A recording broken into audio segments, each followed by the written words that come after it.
Hello everyone. Partnership में हम लोग गुडविल पढ़ते हैं और गुडविल किसी भी प्रोडक्ट की सर्विस की क्वालिटी के कारण जो नेम फेम जनरेट होता है हम उसे गुडविल कहते हैं। तो आज के इस वीडियो में हम लोग जानेंगे गुडविल के बारे में।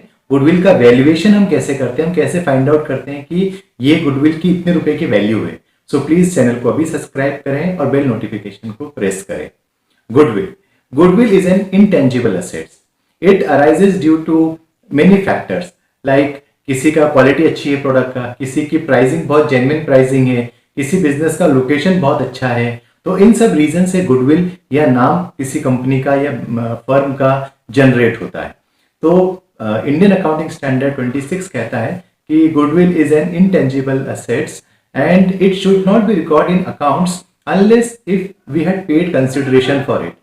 तो गुडविल को हमें तभी रिकॉर्ड करना चाहिए जब हमने उसके लिए कोई कंसिडरेशन, कोई अमाउंट पे करा है। यानी कि सेल्फ जनरेटेड गुडविल हमें अकाउंट्स में नहीं लिखनी चाहिए। हमें जो गुडविल हम लोगों ने परचेज गुडविल है, हमें परचेज गुडविल को अपने अकाउंट्स के अंदर लिखना चाहिए। तो इस बेसिस पे सबसे पहले हमें कुछ चीजें क्लियर होती है, जैसे कि गुडविल जो है that is affected by the efficient management. ये जनरेट हो रही है क्योंकि एफिशिएंट मैनेजमेंट है। फेवरेबल लोकेशन के कारण ये गुडविल जनरेट हो रही है। लॉन्ग एस्टेब्लिशमेंट ऑफ बिजनेस, आपने देखा होगा बिजनेस के नीचे लिखा रहता है सिंस 1820, 1920, 1950। तो जब आपको पता चलता है कि ये बिजनेस 1950 से चल रहा है, 70 साल से चल रहा है, 80 साल से चल रहा है, 60 साल से चल रहा है, अलग अलग टाइम से चल रहा है, तो जो बिजनेस जितना पुराना होगा हम लोग उसका गुडविल उतना ही ज्यादा होगा। साथ ही साथ में हम देखते हैं कि गुडविल जनरेट होता है अगर किसी प्रोडक्ट पे आपकी मोनोपोली हो, अगर वो प्रोडक्ट सिर्फ आपके पास मिलता है और कहीं नहीं मिलता है तो कंज्यूमर को आप ही के पास लेने आना पड़ेगा। तो गुडविल के जो फैक्टर है जो इसको अफेक्ट करते हैं वो ये है। अब जैसे मैंने आपको बताया कि दो प्रकार की गुडविल है, पहली है सेल्फ जनरेटेड गुडविल और दूसरी है परचेज गुडविल। तो सेल्फ जनरेटेड गुडविल को हम लोग अकाउंट्स के अंदर आगे रख नहीं सकते हैं, बैलेंस शीट में हम उसको रख नहीं सकते हैं। हो सकता है कि पार्टनरशिप फर्म में पार्टनर जो है नए पार्टनर से गुडविल डिमांड करे, या रेशियो चेंज होने पर गुडविल एक्सपेक्ट की जाए, या पहले से किसी ने अगर गुडविल लिख रखी है तो हम लोग उसको भी राइट ऑफ करेंगे। तो सेल्फ जनरेटेड गुडविल जो है वो अकाउंट्स के अंदर एज पर अकाउंटिंग स्टैंडर्ड 26 नहीं लिखी जाती है। लेकिन अगर हमने किसी से गुडविल परचेज करी, किसी से नेम हम लोगों ने कंपनी का या फेम हम लोगों ने परचेज कर रखा है and we have paid for that goodwill, then we can record that goodwill और उसके एंट्री हम लोग बैलेंस शीट में भी हम ऐसी गुडविल को हम शो कर सकते हैं। It is an intangible assets. Goodwill को वैल्यूएट करने के तीन मेथड है। पहला मेथड है गुडविल को वैल्यूएट करने का, that is the average profit method.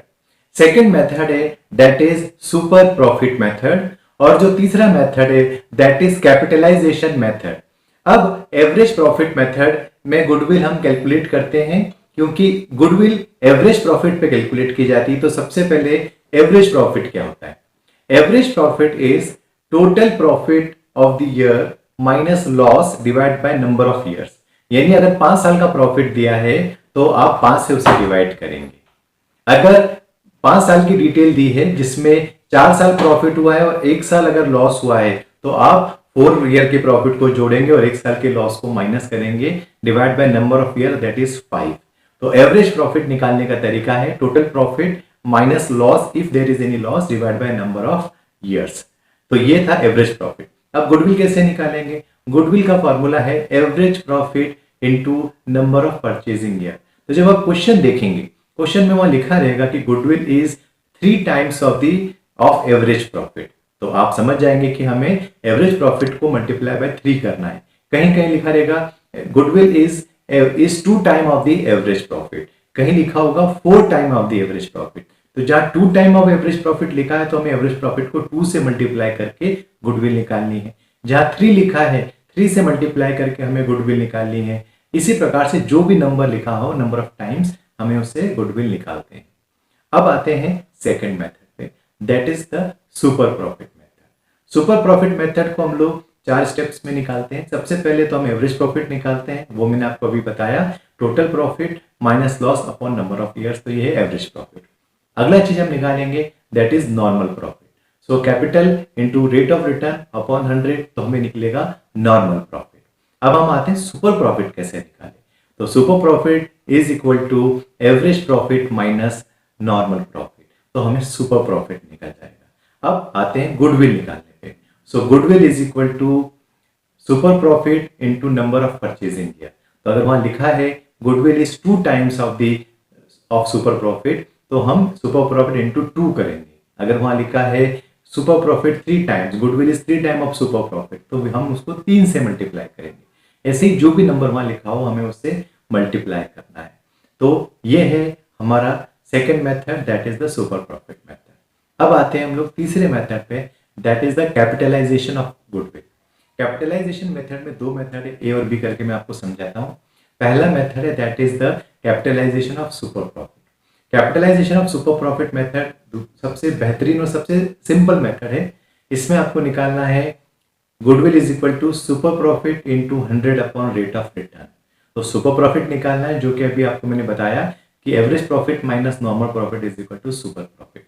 Super profit into 100 divide by rate of return. तो वहां लिखा रहेगा सवाल में कि रेट ऑफ रिटर्न या normal rate of return is 10% और 12% और 8% और 6%, जो भी वहां पे मेंशन हो आपको उससे डिवाइड करना है, तो you will get goodwill in super profit. Capitalisation of average profit method. Capitalisation of average profit method में हम सबसे पहले capital value of the business निकालते हैं। So capitalise value of business is equal to average profit into 100 upon rate of return. तो ये है हमारा पहला कैपिटलाइज वैल्यू निकालने का। अब गुडविल कैसे निकालेंगे? तो गुडविल निकालने के लिए हम लोग जो कैपिटलाइज वैल्यू है हम उसमें से माइनस करेंगे capital employed, so we will get that